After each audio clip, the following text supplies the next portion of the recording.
강남구 한 고급 아파트 단지 오후 2시 경비실 앞에서 절대 일어나서는 안 될 일이 벌어지고 있었습니다.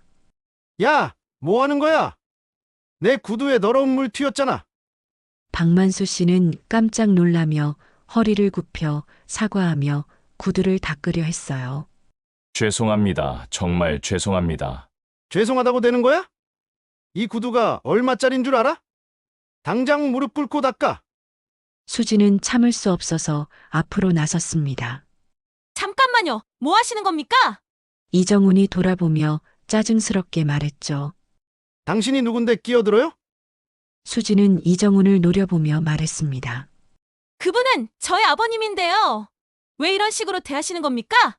이정훈이 수진을 위아래로 훑어보더니 비웃듯 말했습니다. 아, 그래요? 그럼 늙으면 집에서 편안하게 모실 것이지. 이런 데로 돈 벌어오라고 내보내면 어떡해요? 없는 집안은 꼭 이렇다니까. 자존심만 있어가지고. 수진의 얼굴이 순간 굳어졌어요. 주먹을 꽉 쥔 채 주변 지인들의 말을 들어야 했습니다. 요즘 경비들은 빈둥빈둥 놀면서 돈만 받아간다니까. 그러게 젊었을 때 열심히 살았어야지. 이런 꼴 안 당하려면. 주변 일행들의 비웃음 소리가 들렸죠. 아파트 경비원인 시아버지에게 갑질하는 이정훈. 그의 무례하고 싸가지 없는 태도에 영혼까지 털어버리는 며느리의 압도적인 사이다 반전. 가슴 뻥 뚫리는 사연 시작하겠습니다. 이야기 시작하기 전에 구독과 좋아요 눌러주시고 건강한 하루 되시길 바랍니다. 수진이 처음 이 집에 며느리로 온 건 3개월 전이었습니다. 강남구 30평대 아파트의 깔끔한 거실에서 TV를 보고 계시던 박만수 어르신이 환하게 웃으셨습니다. 아버님, 오늘 날씨가 좋네요. 장 보러 나가실까요? 수진이 제안하자 63세인 시아버지가 고마워하는 목소리로 대답하셨습니다. 그래, 수진이랑 나가면 기분이 좋아져. 박만수 씨는 35년간 대기업에서 성실히 근무한 후 작년에 명예퇴직을 했습니다. 퇴직금과 연금으로 넉넉하지는 않지만 안정적인 생활을 하고 계셨어요. 수지는 시아버지의 팔을 살짝 부축하며 근처 대형마트로 향했죠. 마트에서 장을 보는 두 사람의 모습은 정말 다정했습니다. 오늘 뭘 드시고 싶으세요? 수진이 물어보자 시아버지는 웃으시며 대답하셨어요. 수진이가 해주는 건 다 맛있어. 수진이 이것저것 좋은 식재료들을 담으려고 하면 시아버지는 조심스럽게 말씀하셨습니다. 너무 비싼 건 말자. 우리 살림에 맞게. 겉보기에는 평범한 며느리. 수지는 평범한 회사원으로 보였습니다. 깔끔한 블라우스에 검은 슬랙스, 작은 크로스백을 메고 다녔어요. 딱히 눈에 띄는 브랜드도 없었고 화려한 액세서리도 없었습니다. 집에서 시아버지가 아내에게 말씀하셨습니다. 수진이가 와서 정말 집안이 밝아졌어. 시어머니도 고개를 끄덕이며 동의했어요. 수지는 아침마다 가족들을 위해 정성스럽게 아침을 준비했고 저녁에는 항상 따뜻한 웃음으로 가족들을 맞아주었죠. 수진이 부엌에서 저녁 준비를 하고 있을 때 핸드폰이 울렸습니다. 수진이 베란다로 나가며 목소리를 낮췄어요. 전무님. 네. 그거는 제가 직접 처리하겠습니다. 전화를 끊고 돌아온 수진의 표정이 잠깐 달라졌죠. 평소의 부드러운 미소가 아니라 뭔가 차가운 느낌이었습니다. 시아버지가 걱정스럽게 물어봤어요. 수진아, 누구 전화였어? 수진은 다시 평소의 따뜻한 며느리로 돌아와 대답했습니다. 회사에서 급하게 보고할 게 있어서요. 별일 아니에요. 작은 의문점들. 하지만 자세히 관찰해보면 이상한 점들이 있었습니다. 수진이 메고 다니는 크로스백은 언뜻 보면 평범해 보이지만 실제로는 몇백만 원짜리 명품이었어요. 로고가 없어서 모르는 사람이 대부분이지만 말입니다. 그리고 수진이 쓰는 말투도 그랬습니다. 가끔씩 나오는 높은 수준의 경어는 평범한 회사원이 쓰기에는 너무 품격 있었죠. 가장 이상한 건 수진의 손이었습니다. 요리를 하고 설거지를 하는데도 전혀 거칠지 않았어요. 마치 손으로 하는 일에 익숙하지 않은 사람 같았습니다. 시어머니가 한번 물어본 적이 있었어요. 수진아, 내 회사가 정확히 뭐 하는 곳이야? 수진은 애매하게 대답했죠. 그냥 건설 관련 일이에요. 더 자세한 설명은 없었습니다. 수진은 항상 이런 식으로 자신의 일에 대해서는 모호하게 넘어갔어요. 어느 날 수진이 휴대폰으로 통화하는 모습을 시어머니가 우연히 들었습니다. 다음 이사회에서 그 안건 상정하겠습니다. 이사님? 이사회? 평범한 회사원이 쓸 말은 아니었죠. 또 다른 날에는 수진이 집에 가져온 명함을 시아버지가 봤습니다. 회사 이름은 들어봤을 법한 대기업이었지만 직급 부분이 묘하게 가려져 있었어요. 수진은 평상시에는 정말 완벽한 며느리였습니다. 시부모님을 정성스럽게 모시고 집안일도 꼼꼼히 챙겼죠. 하지만 가끔씩 아주 짧은 순간에 드러나는 모습들은 달랐습니다. 전화 통화를 할 때의 냉정한 목소리, 무언가를 결정할 때 보이는 단호함, 그리고 때로는 권위적인 말투까지. 이때까지만 해도 아무도 몰랐습니다. 김수진이라는 여자가 정말 누구인지를. 사실 박만수 씨에게는 수진에게 말하지 못한 비밀이 하나 있었습니다. 한 달 전부터 시작된 새로운 일상이었어요. 새벽 5시 수진이 아직 잠들어 있을 시간에 조용히 집을 나서는 박만수 씨의 모습이었습니다. 시어머니가 걱정스럽게 물어봤어요. 정말 괜찮을까요? 굳이 그런 일을 하지 않아도 될 텐데. 박만수 씨는 괜찮다며 대답했습니다. 집에만 있으니까 답답해 죽겠어요. 그리고 수진에게는 절대 말하면 안 돼요. 박만수 씨는 명예퇴직 후 6개월 동안 집에서만 지내며 무료함과 소외감에 시달렸습니다. 35년간 바쁘게 회사 생활을 하다가 갑자기 할 일이 없어지니 우울감까지 찾아왔어요. 연금과 퇴직금으로 경제적으로는 큰 문제가 없었지만 정신적으로는 너무 힘들었습니다. 그래서 용기를 내어 아파트 경비 일을 시작한 것이었죠. 사람들과 만나고 규칙적인 생활을 하고 작은 보람이라도 느끼고 싶었습니다. 하지만 수진이 알면 자신 때문에 시아버지가 그런 일을 한다고 자책할까봐 숨기고 있었어요. 사회에서 필요한 사람이 되고 싶다고 그냥 놀고 먹는 늙은이가 되기는 싫다고 말하곤 했죠. 경비실에서의 하루. 오전 8시 아파트 경비실. 박만수 씨는 이미 3시간째 열심히 일하고 있었습니다. 같은 연배의 다른 경비원들과 함께 택배 정리를 하며 소소한 이야기를 나누는 시간이 그에게는 소중했어요. 집에서 혼자 TV만 보던 때와는 달리 사람들과 소통할 수 있었습니다. 하지만 일부 주민들의 태도는 달랐어요. 503호에 사는 이정훈이 큰 소리로 불렀습니다. 45세 건설회사 부장으로 일하는 그는 아파트에서 가장 까다로운 주민 중 하나였죠. 택배함 정리. 이게 뭐예요? 제대로 좀 해주세요. 이정훈이 불만을 표했습니다. 박만수 씨는 죄송하다며 지금 바로 정리하겠다고 말씀드렸어요. 이정훈의 태도는 고압적이었습니다. 마치 경비원을 자신보다 한참 아래 사람으로 보는 듯한 시선이었죠. 점심시간이 되자 또 다른 민원이 들어왔습니다. 주차 문제였어요. 박만수 씨는 차량 번호를 확인하고 정중하게 방송을 했지만 차 주인이 바로 나타나지 않자 주민이 화를 냈어요. 어떻게 된 거예요? 관리는 제대로 하는 거예요? 주민이 따졌습니다. 박만수 씨가 조금만 더 기다려달라고 말씀드리자 왜 자신이 기다려야 하냐며 목소리를 높였습니다. 특히 이정훈의 갑질은 날이 갈수록 심해졌어요.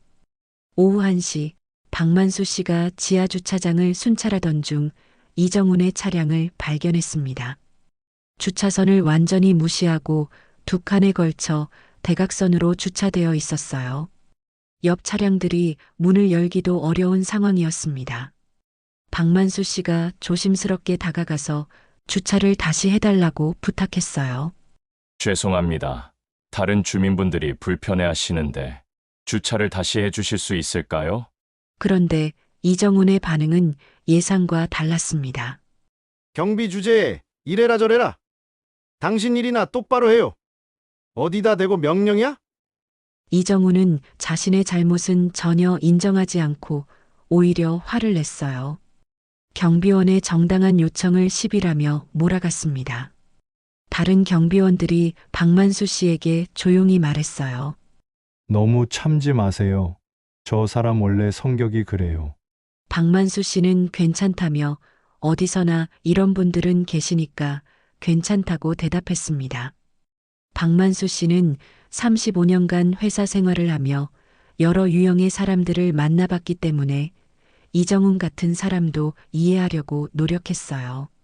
하지만 갈수록 도를 넘는 행동들이 계속되었습니다. 일부 다른 주민들도 경비원들을 무시하는 태도를 보였어요.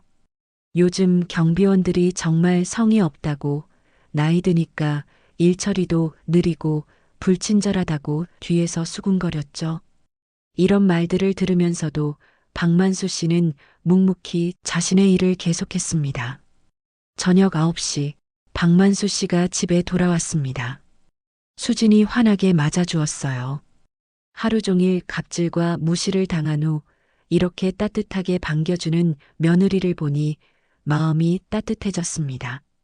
어디 다녀오셨어요? 수진이 물어보자 박만수 씨는 자연스럽게 거짓말을 했어요. 그냥 동네 친구들이랑 시간 보내고 왔어. 사실은 경비실에서 동료들과 간단히 도시락을 나눠 먹은 저녁이었지만 수진에게는 말할 수 없었습니다. 수진이 시아버지의 피곤한 모습을 살펴보더니 어깨를 주물러 드렸어요. 정성스러운 손길이 하루의 피로를 달래주는 것 같았습니다. 무리하지 마세요. 수진이 당부하자 박만수 씨는 고마워했어요. 박만수 씨는 수진의 따뜻한 마음이 정말 고마웠습니다. 하루 종일 일부 주민들에게 무시당하고 갑질을 당한 후 이렇게 따뜻하게 대해주는 며느리가 있다는 게 얼마나 위안이 되는지 몰랐어요. 하지만 동시에 미안함도 있었습니다. 자신이 경비 일을 한다는 걸 알면 수진이 얼마나 마음 아파할지 생각하니 더욱 숨기고 싶었죠. 수진이가 우리 집에 와서 내가 얼마나 행복한지 몰라. 박만수 씨가 말하자 수진의 미소가 더욱 환해졌습니다.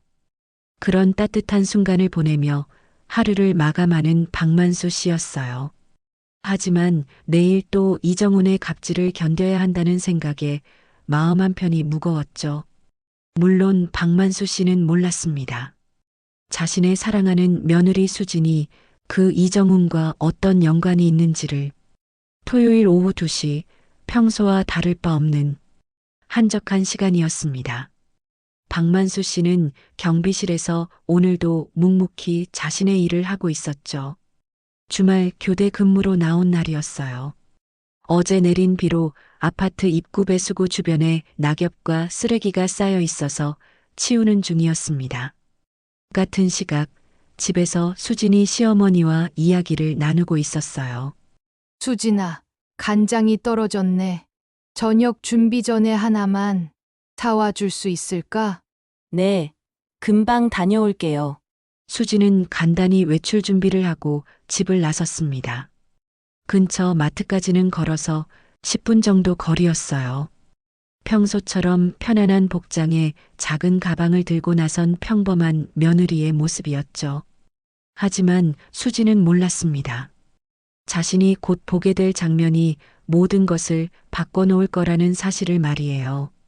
바로 그 시각 이정훈이 지인 2명과 함께 아파트 정문 앞에 나타났습니다. 평소보다 목소리가 높았어요. 자신이 태성건설 부장이라는 것, 이 근처 대형 프로젝트를 맡고 있다는 것을 자랑하고 있었죠. 이정훈이 경비실 쪽으로 걸어오다가 박만수 씨가 청소하던 곳을 지나갔습니다. 그때 청소 중이던 구정물이 이정훈의 구두에 살짝 튀었어요. 이정훈의 표정이 순간 일그러졌습니다. 야, 뭐 하는 거야? 내 구두에 더러운 물 튀었잖아. 박만수 씨는 깜짝 놀라며 허리를 굽혀 사과하며 구두를 닦으려 했어요. 죄송합니다. 정말 죄송합니다. 죄송하다고 되는 거야? 이 구두가 얼마짜린 줄 알아? 당장 무릎 꿇고 닦아. 이정훈은 지인들을 의식하며 목소리를 더욱 높였어요. 박만수 씨의 손이 떨렸습니다. 35년간 성실히 살아온 한 남자가 길바닥에 무릎을 꿇고 다른 사람의 구두를 닦아야 하는 상황이었죠. 바로 그때 마트에서 간장을 사고 돌아오던 수진이 아파트 입구를 지나고 있었어요. 경비실 쪽에서 들리는 큰 소리 때문에 고개를 돌렸습니다. 수진이 본 광경은 믿을 수 없는 것이었어요. 자신의 시아버지가 무릎을 꿇고 어떤 남자의 구두를 닦고 있었죠. 수진의 머릿속이 하얘졌습니다. 시아버지가 몰래 경비 일을 하고 계셨던 것이에요. 새벽 일찍 나가시는 일, 늦게 들어오시는 모습, 모든 게 설명되었죠. 수진은 참을 수 없어서 앞으로 나섰습니다. 잠깐만요. 뭐 하시는 겁니까? 박만수 씨가 며느리의 목소리를 듣고 깜짝 놀라 고개를 돌렸어요. 얼굴이 새하얘졌습니다. 수진아. 너 왜 어떻게 여기에? 이정훈이 돌아보며 짜증스럽게 말했죠. 당신이 누군데 끼어들어요? 수진은 이정훈을 노려보며 말했습니다. 그분은 저희 아버님인데요. 왜 이런 식으로 대하시는 겁니까? 이정훈이 수진을 위아래로 훑어보더니 비웃듯 말했습니다. 아, 그래요? 그럼 늙으면 집에서 편안하게 모실 것이지. 이런 데로 돈 벌어오라고 내보내면 어떡해요? 없는 집안은 꼭 이렇다니까. 자존심만 있어가지고. 수진의 얼굴이 순간 굳어졌어요. 주먹을 꽉 쥔 채 주변 지인들의 말을 들어야 했습니다. 요즘 경비들은 빈둥빈둥 놀면서 돈만 받아간다니까. 그러게 젊었을 때 열심히 살았어야지. 이런 꼴 안 당하려면. 주변 일행들의 비웃음 소리가 들렸죠. 수진은 주먹을 꽉 쥐었어요. 하지만 시아버지가 더 곤란해질까봐 참을 수밖에 없었습니다. 아버님, 집에 가요. 박만수 씨가 떨리는 목소리로 말했어요. 수진아, 괜찮다. 내가 실수했으니까. 수진은 끓어오르는 울분을 참으며 말했습니다. 실수가 아니에요. 이분들이 너무하신 거예요. 이정훈이 마지막으로 던진 말은 더욱 잔혹했습니다. 빈둥대면서 월급만 축내는 주제에 뭘 그렇게 당당해? 수진이 그 남자를 똑똑히 봤어요. 얼굴, 목소리, 그리고 하는 행동까지 모든 걸 기억에 새겼습니다. 시아버지와 함께 집으로 돌아오는 길, 수진은 한마디도 하지 않았어요. 하지만 그녀의 마음속에는 차가운 분노가 끓고 있었죠. 그날 밤 수진은 잠들지 못했습니다. 시아버지를 모욕한 그 남자의 얼굴이 계속 떠올랐어요. 수진은 창밖을 바라보며 중얼거렸습니다. 없는 집안이라고 했지. 그 목소리는 평소에 따뜻한 며느리가 아니었어요. 차갑고 위험한 무언가가 깨어나고 있었죠. 첫 번째 균열이 시작된 순간이었습니다. 그날 밤부터 수진의 일상이 달라지기 시작했습니다. 월요일 아침 수진은 평소보다 일찍 집을 나섰어요. 시아버지가 새벽에 경비실로 향하는 모습을 멀리서 지켜본 후 자신도 회사로 향했습니다. 하지만 오늘은 다른 목적이 있었죠. 회사에 도착한 수진은 곧바로 자신의 사무실로 향했어요.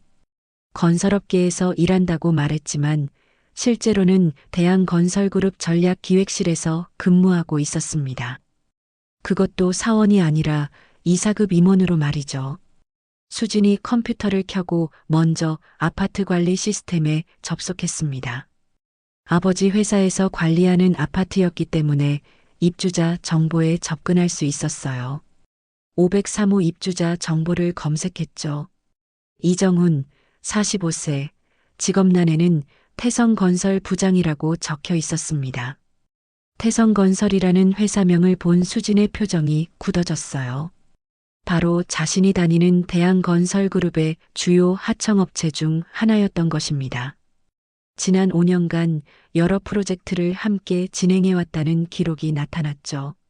수진은 더 자세한 자료를 찾아보기 시작했습니다. 이정훈의 인사 기록, 프로젝트 참여 이력, 그리고 최근 담당하고 있는 업무까지 말이에요. 대한건설그룹의 임원이라면 접근할 수 있는 정보들이었습니다. 조사를 진행하면서 수진은 흥미로운 사실을 발견했죠. 이정훈이 최근 몇 달간 담당하고 있는 프로젝트가 바로 시아버지가 살고 계신 아파트 근처의 대규모 재개발 사업이었습니다. 총 사업비 2천억 원 규모의 거대한 프로젝트였어요. 더 놀라운 건 이정훈의 최근 행동 패턴이었죠. 회사 내부 자료를 보니 그가 자주 그 아파트 일대를 드나들고 있었습니다. 공식적으로는 현장 점검이라고 되어 있었지만 빈도가 너무 잦았어요. 수진은 동료에게 자연스럽게 물어봤습니다. 태성건설 이정훈 부장에 대해 어떻게 생각하는지 말이죠. 동료는 고개를 저으며 답했어요. 평판은 그리 좋은 건 아닌 것 같아요. 윗사람들에게 아부 떨고 아랫사람한테는 함부로 대하고 그런 식으로 부장까지 올라온 것 같아요. 수진의 표정이 차가워졌습니다. 역시나였죠. 수진은 이정훈에 대해 더 깊이 파고들기 시작했어요. 회사 데이터베이스를 통해 이정훈의 과거 프로젝트들을 살펴봤습니다. 그리고 패턴을 발견했죠. 그가 담당한 현장에서는 항상 작은 사고들이 발생했어요. 인부들의 부주의라고 보고되었지만 빈도가 의심스러웠습니다. 더 조사해보니 이정훈이 현장 관리를 할 때 항상 과도하게 비용을 절감하려 한다는 사실을 알게 되었죠. 안전 장비를 줄이고 인건비를 깎고 자재의 품질을 낮추는 식으로 말입니다. 그런데 더 심각한 문제가 있었어요. 수진이 회사 내부 자료를 면밀히 검토한 결과 이정훈이 특정 자재업체와 수상한 거래를 하고 있다는 정황을 발견했습니다. 공식 견적보다 훨씬 비싼 가격으로 계약을 체결한 후 실제로는 더 저렴한 자재를 사용하는 패턴이 반복되고 있었죠. 수진은 건설업계에서 쌓은 인맥을 통해 비공식적으로 정보를 수집했어요. 이정훈과 일해본 사람들의 증언이 하나둘 모이기 시작했습니다. 한 현장 감독이 조용히 말했어요. 그 사람 밑에서 일하면 스트레스가 장난 아니에요. 얼마나 심하게 대하던지 현장 인부들이 자주 바뀐다니까요. 또 다른 협력업체 직원은 이정훈이 자신의 실수를 다른 사람에게 떠넘기는 걸 여러 번 봤다고 증언했습니다. 특히 자신보다 약한 위치에 있는 사람들에게는 가차 없었다고 했죠. 그리고 결정적으로 한 자재업체 관계자가 조심스럽게 털어놓은 이야기가 있었어요. 이정훈이 자재 계약 과정에서 개인적인 이익을 요구했다는 것이었습니다. 직접적인 금품 수수는 아니었지만 자신의 개인 공사를 무료로 해달라거나 가족 모임 비용을 대신 지불해달라는 식의 요구를 했다고 했죠. 일주일간의 조사 끝에 수진은 결정적인 단서를 찾아냈습니다. 이정훈이 현재 진행 중인 재개발 프로젝트에서 또 다른 문제가 발생하고 있었어요. 공사 일정이 계속 지연되고 있었는데 그 이유가 부실한 기초 공사 때문이었습니다. 하지만 이정훈은 이 사실을 은폐하려 하고 있었죠. 보고서에는 일정대로 진행되고 있다고 허위 기재되어 있었어요. 만약 이 사실이 발각되면 태성건설은 물론 대한건설그룹에도 큰 타격이 될 수 있는 상황이었습니다. 수진이 현장을 직접 둘러보러 갔을 때 이정훈의 또 다른 면을 목격했죠. 그가 현장 인부들에게 소리를 지르며 무리한 작업을 강요하고 있는 모습이었어요. 빨리빨리 해. 이런 식으로 하면 언제 끝나? 그 모습은 며칠 전 시아버지에게 했던 행동과 똑같았습니다. 자신보다 약한 사람들을 함부로 대하는 게 이정훈의 본성이었죠. 수지는 이제 무엇을 해야 할지 명확해졌어요. 이정훈의 부실 공사 은폐 행위는 명백한 업무상 과실이었습니다. 게다가 허위 보고까지 했으니 징계 사유가 충분했죠. 하지만 수지는 단순히 회사 차원에서 처리하고 싶지 않았어요. 시아버지를 그렇게 모욕한 것에 대한 대가는 따로 치러야 했으니까요. 수지는 자신의 진짜 정체를 이용할 때가 온 것 같다고 생각했습니다. 대한건설그룹 회장의 외동딸이자 전략기획실 이사로서의 권한을 사용할 때 말이에요. 하지만 아직은 때가 아니었죠. 더 확실한 증거가 필요했고 더 치밀한 계획이 필요했어요. 이정훈이 저지른 일들을 하나하나 정리해서 그가 어떤 변명도 할 수 없도록 만들어야 했습니다. 그날 밤 수지는 책상에 앉아 자신만의 계획을 세우기 시작했어요. 이정훈은 아직 몰랐겠지만 자신이 건드려서는 안 될 사람을 건드렸다는 사실을 곧 깨닫게 될 것입니다. 수진의 입꼬에 차가운 미소가 떠올랐죠. 게임은 이제 시작이었습니다. 일주일간의 조사를 마친 수진은 결심을 굳혔습니다. 이제 행동에 나설 때였어요. 목요일 오후 2시, 수진은 회사에서 특별한 준비를 하고 있었습니다. 대한건설그룹 전략기획실에서 수진이 비서에게 지시했죠. 차량과 수행팀 준비해주세요. 중요한 현장 점검이 있어요. 수진의 목소리는 평소와 달랐습니다. 따뜻한 며느리가 아니라 차갑고 단호한 임원의 목소리였어요. 같은 시각 아파트에서는 이정훈이 또다시 갑질을 시작하고 있었습니다. 오늘도 지인과 함께 나타나서는 박만수 씨에게 트집을 잡고 있었죠. 택배 정리가 마음에 들지 않는다며 다시 하라고 소리쳤어요. 다른 주민들이 하나둘 모여들어 구경거리라도 되는 듯 멀찍이 서서 지켜보고 있었습니다. 바로 그때 아파트 입구로 검은색 벤츠 S클래스가 조용히 들어왔어요. 뒤따라 검은색 SUV 2대가 더 들어왔습니다. 평소 아파트에서 볼 수 없던 고급 차량들이었죠. 정장을 입은 남자들이 먼저 내려 주변을 살피며 자리를 잡았습니다. 그러자 S클래스 뒷문이 열렸어요. 수진이 내렸습니다. 하지만 평소의 수진이 아니었어요. 명품 정장에 고급 시계, 그리고 완전히 달라진 분위기였습니다. 마치 다른 사람 같았죠. 구경하던 주민들이 웅성거리기 시작했어요. 완전 VIP급 인물이 나타난 것 같았습니다. 이정훈도 갑질을 멈추고 그쪽을 바라봤죠. 그런데 수진이 자신을 향해 걸어오는 걸 보고 당황했어요. 수진이 이정훈 앞에 섰습니다. 그 순간 주변이 조용해졌죠. 수진은 차갑게 말했습니다. 기억하시죠? 없는 집안은 꼭 이렇다고 하셨던 그 말씀 말입니다. 이정훈의 얼굴이 새하얘졌어요. 무슨 일이 벌어지고 있는지 이해할 수 없었습니다. 수진이 계속 말했어요. 자기소개를 다시 하겠습니다. 대한건설그룹 전략기획실 이사 김수진입니다. 그리고 대한건설그룹 회장의 외동딸이기도 하죠. 주변 주민들이 숨을 들이켰습니다. 이정훈은 한 걸음 뒤로 물러섰어요. 평범한 며느리라고 생각했던 수진이 실제로는 재벌가 상속녀였던 것입니다. 수진이 차가운 목소리로 계속했습니다. 없는 집안이라고 했던 발언, 늙으면 집에서 모시라고 했던 말, 빈둥대면서 월급만 축낸다고 했던 모든 모욕적인 발언들을 하나하나 되짚었어요. 박만수 씨가 며느리를 놀란 눈으로 바라봤습니다. 수진이 시아버지를 향해 돌아서며 부드럽게 말했어요. 아버님, 죄송해요. 제가 신분을 숨기고 있었어요. 그러고는 다시 이정훈을 향해 돌아섰죠. 태성건설이 대한건설그룹의 하청업체라는 것, 그리고 이정훈이 진행하고 있는 프로젝트의 최종 승인권자가 바로 자신이라는 사실을 담담하게 설명했습니다.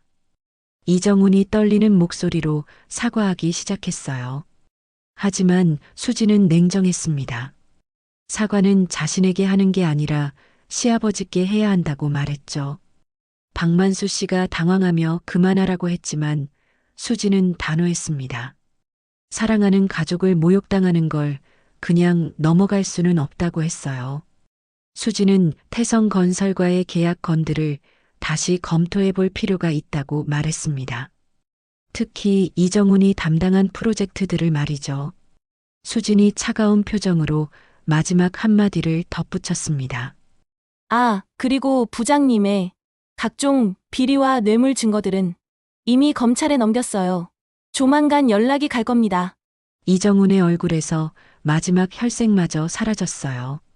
자신의 직장과 미래는 물론 법적 처벌까지 기다리고 있다는 걸 깨달은 것입니다. 주변 주민들은 완전히 상황이 뒤바뀐 모습을 보며 말을 잃었어요. 그들이 함께 조롱했던 경비원의 며느리가 실제로는 이런 엄청난 배경을 가진 사람이었던 것입니다.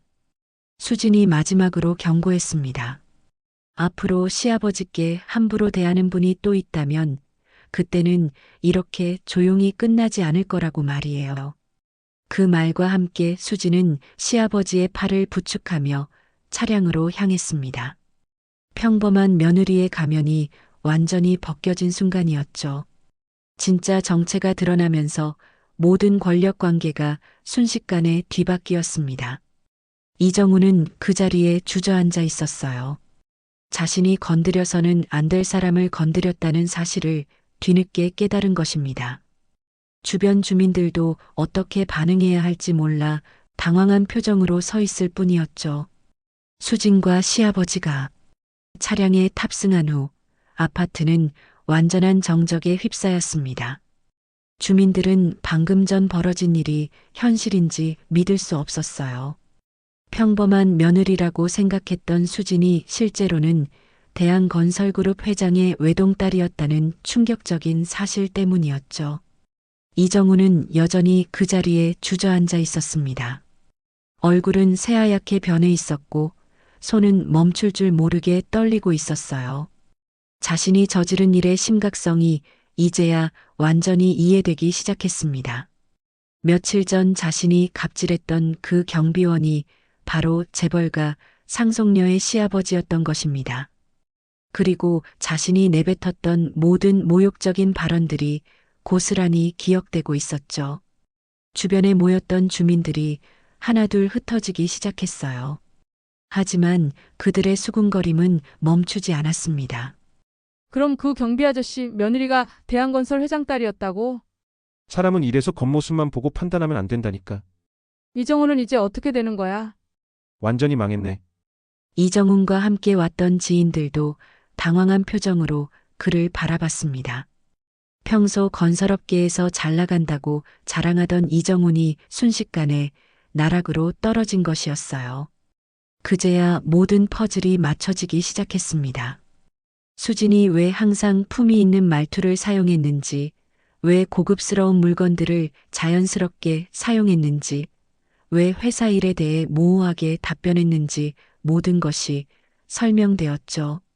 그리고 가장 중요한 건 수진이 왜 그렇게 차갑고 체계적으로 복수를 준비했는지도 이해되었습니다. 단순한 며느리의 분노가 아니라 재벌가 상속녀이자 대기업 임원의 계획적인 응징이었던 것입니다. 이정훈은 이제 자신이 직면하게 될 상황들을 하나씩 떠올리기 시작했어요. 먼저 태성건설에서의 자신의 입지였습니다. 대한건설그룹의 핵심 임원을 적으로 돌린 상황에서 더 이상 회사에 있을 수 없을 것이 분명했죠. 태성건설 경영진이 이 사실을 알게 되면 즉시 해고될 가능성이 높았습니다. 더 심각한 건 검찰 수사였어요. 수진이 마지막에 던진 말이 계속 머릿속을 맴돌았습니다. 자신의 각종 비리와 뇌물 증거들이 이미 검찰에 넘어갔다는 것이었죠. 이정훈은 자신이 그동안 저질렀던 일들을 되짚어봤습니다. 자재업체로부터 받은 불법적인 이익, 부실 공사를 은폐한 허위 보고서들, 현장에서 벌인 갑질과 횡령 의혹들까지 모든 것이 증거로 정리되어 있을 것이었어요. 그런데 가장 놀라운 건 수진의 치밀함이었습니다. 그녀는 단순히 감정적으로 복수한 것이 아니라 일주일이라는 시간 동안 체계적으로 증거를 수집하고 계획을 세웠던 것입니다. 이정훈이 몰랐던 것은 수진이 대한건설그룹 전략기획실 이사라는 위치에서 얼마나 많은 정보와 권한에 접근할 수 있었는지였어요. 하청업체인 태성건설의 내부 자료는 물론 건설업계 전반의 네트워크까지 활용할 수 있었던 것입니다. 더 무서운 건 수진이 이 모든 일을 법적, 제도적 테두리 안에서 처리했다는 점이었습니다. 개인적인 감정으로 복수한 것이 아니라 정당한 업무 감독과 비리 신고라는 명분으로 진행했던 것이죠. 주변 주민들도 이제야 깨닫기 시작했습니다. 자신들이 그동안 얼마나 어리석었는지 말이에요.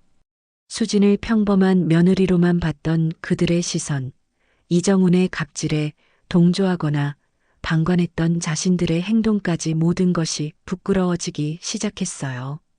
특히 이정훈과 함께 박만수 씨를 조롱했던 주민들은 등골이 서늘해졌습니다. 자신들도 수진의 기억 속에 남아있을 가능성이 높았기 때문이었죠. 이정훈은 천천히 일어나 비틀거리며 자신의 집으로 향했습니다. 하지만 그의 머릿속은 이미 복잡한 계산으로 가득했어요. 회사에서 해고되는 것은 이미 기정사실이었습니다. 검찰 수사도 피할 수 없을 것 같았죠. 그렇다면 이제 남은 건 어떻게 하면 피해를 최소화할 수 있을지였어요. 하지만 상대가 대한건설그룹 회장의 외동딸이라는 사실 앞에서 그마저도 쉽지 않아 보였습니다. 수진이 원한다면 건설업계에서 완전히 매장시킬 수도 있는 위치에 있었으니까요. 결국 이정훈이 할 수 있는 건 진심으로 사과하고 용서를 구하는 것뿐이었습니다. 하지만 그것마저도 이미 늦었을지도 모르는 상황이었죠. 모든 퍼즐이 완전히 맞춰진 순간이었습니다. 그로부터 일주일 후 이정훈의 삶은 완전히 달라져 있었습니다. 월요일 아침 태성건설 사무실에 출근한 이정훈을 기다리고 있던 건 인사팀장의 호출이었어요. 대한건설그룹에서 정식으로 협력업체 관계 재검토 요청이 들어왔다는 통보였습니다. 이정훈 부장님, 무슨 일이 있었습니까? 인사팀장의 차가운 목소리가 이정훈의 등골을 서늘하게 만들었어요. 회사 입장에서는 핵심 발주처와의 관계에 금이 간 직원을 그대로 둘 수 없었습니다. 사직서를 내시는 게 좋겠습니다. 결국 이정훈은 스스로 회사를 떠나야 했어요. 해고라는 불명예보다는 자진 퇴사를 선택할 수밖에 없었죠. 수요일에는 검찰청에서 연락이 왔습니다. 건설업계 비리 수사와 관련해서 참고인 조사를 받으러 나와달라는 내용이었어요. 수진이 마지막에 던진 말이 현실이 된 것입니다. 검찰 조사에서 이정훈은 자신이 그동안 저질렀던 각종 비리들과 마주해야 했습니다. 자재업체로부터 받은 리베이트, 부실공사 은폐를 위한 허위 보고서, 작성, 현장 안전비 유용 등 모든 증거가 정리되어 있었어요. 가장 놀라운 건 증거의 정확성과 체계성이었습니다. 날짜별로 정리된 거래 내역부터 현장 직원들의 증언까지 빠짐없이 수집되어 있었죠. 이 자료들은 누가 제공한 겁니까? 정식 경로를 통해 신고된 자료입니다. 검사의 답변은 간단했지만 이정훈은 수진의 치밀함을 다시 한번 실감할 수 있었어요. 한편 아파트에서는 분위기가 완전히 바뀌어 있었습니다. 박만수 씨를 대하는 주민들의 태도가 180도 달라졌어요. 이전에는 그냥 지나쳤던 사람들이 이제는 정중하게 인사를 건넸습니다. 안녕하세요. 박 경비원님, 오늘도 수고 많으세요. 갑자기 생긴 이런 변화가 박만수 씨는 오히려 불편했어요. 며느리의 정체가 밝혀진 후 달라진 대우가 진심에서 우러나온 것인지 의심스러웠죠. 수진도 이런 상황을 잘 알고 있었습니다. 집으로 돌아온 후 시아버지와 조심스럽게 대화를 나눴어요. 아버님, 제가 신분을 숨긴 것 때문에 불편하셨죠? 박만수 씨가 고개를 저었습니다. 아니다. 수진아, 내가 평범하게 살고 싶어 했던 마음을 이해한다. 다만, 이제 사람들이 나를 대하는 방식이 달라졌구나. 그게 조금 씁쓸하긴 하다. 수진이 시아버지의 마음을 이해했어요. 진짜 존경받는 것과 권력 때문에 대접받는 것은 전혀 다른 문제였으니까요. 앞으로는 제가 조심하겠어요. 아버님이 원하시는 방식으로 살아가겠습니다. 2달 후, 이정우는 건설업계를 완전히 떠나야 했습니다. 검찰 수사 결과 벌금형을 받았고 건설업계에서는 사실상 매장되었어요. 어느 회사도 그를 받아주려 하지 않았습니다. 대한건설그룹과 연관된 프로젝트가 아닌 곳을 찾기도 어려웠고 수진의 영향력이 미치지 않는 분야로 전직해야 했죠. 이정훈의 가족들도 큰 타격을 입었습니다. 아내는 주변 시선 때문에 아이들과 함께 고향으로 내려가야 했어요. 아파트도 급매로 처분해야 했죠. 반면 태성건설은 신속하게 대응했습니다. 대한건설그룹과의 관계 회복을 위해 내부 감사를 실시했고 이정훈과 관련된 모든 프로젝트를 재검토했어요. 새로운 담당자를 배치해서 신뢰 회복에 나섰습니다. 수진은 이 모든 과정을 지켜보며 조용히 만족했어요. 자신이 원했던 건 단순한 복수가 아니라 정당한 응징이었으니까요. 시아버지를 모욕한 것에 대한 대가는 충분히 치러졌습니다. 그리고 건설업계의 비리 척결에도 기여할 수 있었죠. 하지만 수진은 앞으로 더욱 신중하게 행동하기로 결심했습니다. 자신의 정체가 밝혀진 이상 모든 행동이 더 큰 파급 효과를 가질 수 있었으니까요. 권력에는 책임이 따른다는 걸 다시 한번 깨달은 순간이었어요. 6개월이 지난 후 모든 것이 안정을 되찾았습니다. 수진은 다시 평범한 며느리의 모습으로 돌아갔어요. 명품 정장 대신 편안한 일상복을 입고 고급 차량 대신 지하철을 이용했습니다. 하지만 이제는 완전히 숨길 수는 없었죠. 주변 사람들이 이미 그녀의 진짜 배경을 알고 있었으니까요. 박만수 씨는 여전히 경비원 일을 계속하고 있었습니다. 수진이 그만두시라고 여러 번 권했지만 시아버지는 완강했어요. 일하는 게 좋다. 사람들을 만나고 내가 할 수 있는 일이 있다는 게 행복해. 박만수 씨의 말에 수진은 더 이상 반대하지 않았습니다. 시아버지의 선택을 존중하기로 했어요. 아파트 주민들의 태도는 여전히 조심스러웠습니다. 이전처럼 함부로 대하지는 않았지만 그렇다고 진심으로 친근해진 것도 아니었어요. 수진의 배경을 의식한 어색한 예의가 계속되고 있었죠. 수진이 가장 아쉬워한 부분이 바로 이것이었습니다. 자신이 원했던 건 권력으로 인한 대접이 아니라 진짜 인간관계였는데 그 순수함을 되찾기는 어려워 보였어요. 이정우는 서울을 떠나 지방 소도시에서 작은 사업을 시작했습니다. 건설업과는 전혀 관련 없는 분야였죠. 가족들과 함께 조용히 살아가고 있었어요. 한 번은 우연히 수진과 마주친 적이 있었습니다. 이정훈이 깊숙이 고개를 숙이며 지나갔고 수진은 아무 말도 하지 않았어요. 이미 모든 게 끝난 일이었으니까요. 수진은 이 사건을 통해 많은 것을 배웠습니다. 권력이 있다고 해서 모든 문제를 해결할 수 있는 건 아니었어요. 오히려 권력 때문에 잃게 되는 것들도 있었죠. 진정한 인간관계, 순수한 소통, 그리고 평범한 일상의 소중함 같은 것들 말입니다. 시아버지와의 관계는 더욱 깊어졌습니다. 서로의 진심을 확인했고 진짜 가족이 무엇인지 깨달았어요. 혈연이 아니어도 권력이나 돈이 없어도 서로를 아끼고 존중하는 마음이야말로 가장 소중한 것이었습니다. 어느 토요일 오후 수진이 시아버지와 함께 산책을 하고 있었어요. 수진아, 후회하지 않느냐? 무엇을요? 내 신분을 밝힌 것 말이야. 그리고 우리 같은 평범한 집안으로 시집 온 것도 후회 안 하냐? 수진이 잠깐 생각하더니 따뜻하게 미소 지었습니다. 아버님, 저는 남편의 진실된 사랑과 아버님의 성품 때문에 이 집에 온 거예요. 너무 화목하고 따뜻해서 이게 진짜 사람 사는 게 아닌가 싶었어요. 박만수 씨가 고개를 끄덕이며 들었습니다. 제가 원하는 삶은 이런 평범함 속에서 행복을 느낄 수 있는 따뜻한 사람들과 사는 거예요. 아버님 같은 분과 함께 말이에요. 박만수 씨의 눈가에 잔잔한 미소가 떠올랐어요.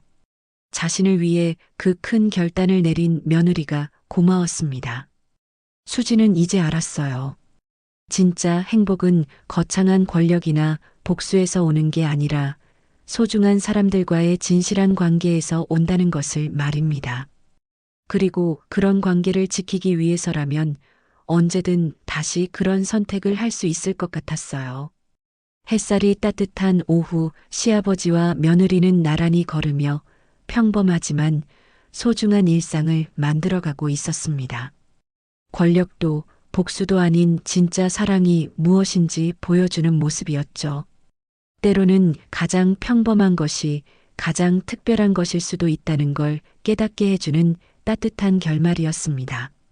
여러분도 각자의 자리에서 작은 정의를 실천하는 사람이 되시길 바랍니다.